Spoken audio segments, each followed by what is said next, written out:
Je voudrais savoir quelle était la motivation qui a fait que tu as accepté d'être le parrain de Tourner la page, notre salon du livre. Alors c'est vrai que je refuse beaucoup de choses, sans prétention aucune quand je dis ça, et j'ai accepté, malgré que j'avais beaucoup de chantiers en cours au niveau roman, etc., parce que je suis profondément attaché à ma ville d'origine, Tournai d'un côté, et puis j'avais remarqué que, et je ne dis pas ça pour vous flatter, c'était une réalité, c'est que les organisatrices de Tourner la page étaient particulièrement engagées, dynamiques et compétentes, et donc faire partie d'une équipe de cette qualité, ça joue. Il y a le travail et puis les gens avec lesquels on fera le travail. Donc être dans cette équipe-là, avec cette équipe-là, c'était intéressant. En plus de ça, le fait de développer une fibre littéraire dans une ville aussi gorgée d'histoire que Tournai, je crois que ça vaut la peine qu'on se batte tous ensemble. En fait, tu avais déjà été parrain, et quelle serait ou sera la différence selon toi entre les deux manifestations de parrainage que tu as pu... Ça, c'est une question très compliquée. J'ai été parrain grâce à Jacques Malice qui m'a proposé, quand j'étais au tout début de ma carrière, après mon premier roman. J'étais plein d'enthousiasme et à l'époque j'avais proposé l'idée du concours de nouvelles historiques. J'espère être toujours plein d'enthousiasme aujourd'hui, mais par contre je peux apporter quelque chose d'autre aujourd'hui, c'est que j'ai appris à quand même très bien connaître le milieu, de par le fait que j'écris des livres depuis des années, mais que je les écris chez plusieurs éditeurs, ce qui n'est pas le cas de tant d'auteurs que cela. Et je travaille dans la médiation culturelle, c'est-à-dire que je travaille pour différentes revues, donc je connais la plupart des maisons d'édition et des auteurs, et ça me permettait d'aider les organisatrices, et en les connectant à toute une série de personnes intéressantes, ou du moins de répondre aux sollicitations qu'elles me faisaient. En tout cas, c'est vrai. Tu nous as beaucoup aidé tout au long de cette année, et nous espérons avoir un grand succès cette année grâce à... Si tu étais une femme. Si j'étais une femme, Ingrid Bergman. Si tu étais un personnage célèbre.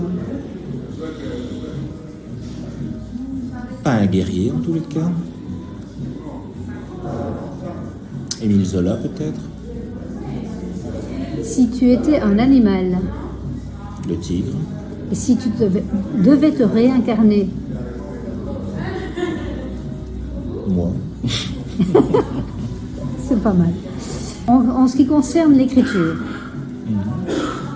calme, soleil, froid ou chaud? L'écriture, soleil. En ce qui concerne le quotidien, est-ce que tu préfères la vie sociale ou l'isolement? L'isolement. Pour tes déplacements, comment comment préfères-tu te déplacer? À pied. Et... Ah oui, de loin. J'ai jamais conduit. Donc les petits déplacements à pied, et j'ai une passion pour le train. L'avion, jamais. Le bateau, de préférence pas non plus. Le vélo, un petit peu. Donc les grands espaces bien lointains, c'est pas pour demain?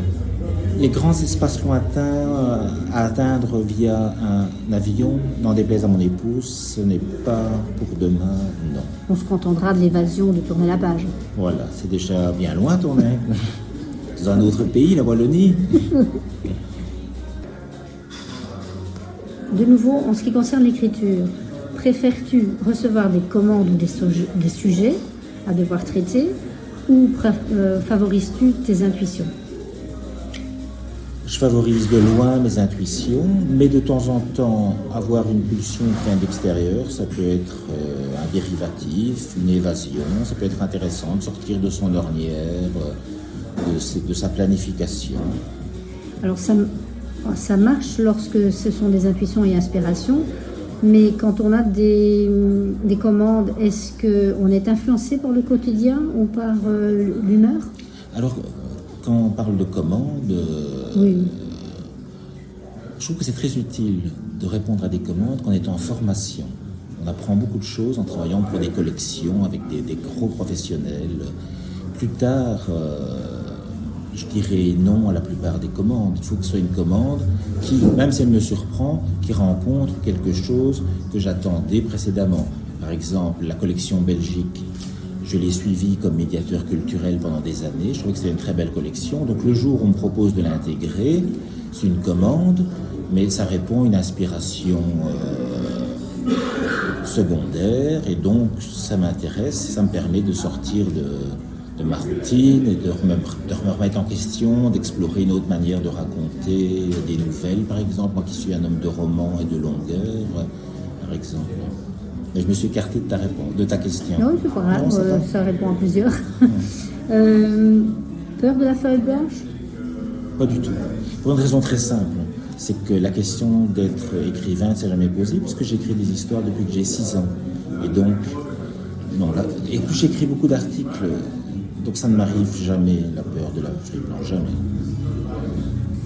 Es-tu crayon ou stylo-bille? Clavier et crayon.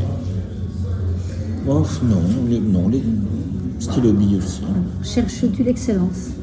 Oui. Donc perfectionniste. Obsessionnellement, oui. En sachant qu'on ne l'atteint jamais, mais en essayant de tendre vers, oui. Par exemple, n'importe quel de mes textes, un bête article pour une revue, sera relu par... J'ai une équipe autour de moi qui relit tout ce que je fais.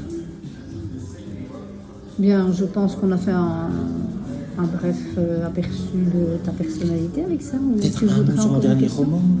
Sur mon, oui, oui, attends, On je the vais commencer. Bruxelles.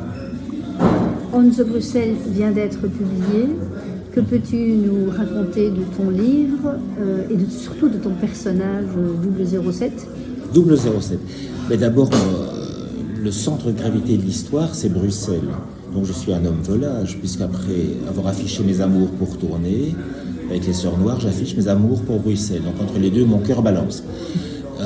Mais On the Bruxelles, c'était l'envie de raconter une page de l'histoire de la Belgique et de Bruxelles très méconnue, la fin de la guerre 14-18, donc novembre 1918, où beaucoup de choses se sont passées, et des choses qui font écho à des réalités d'aujourd'hui, comme la guerre en Ukraine, l'immigration ou la grippe espagnole.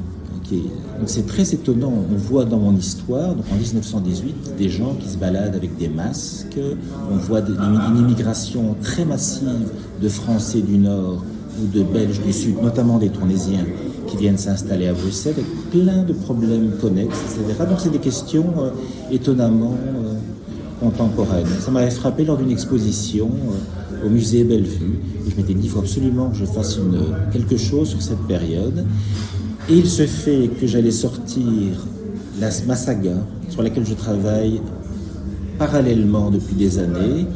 Et finalement, j'ai décidé de faire un petit roman, de commencer par un petit roman qui serait le dernier écrit, en fait, celui-là. Donc, On the Bruxelles, On the, c'est notre en néerlandais.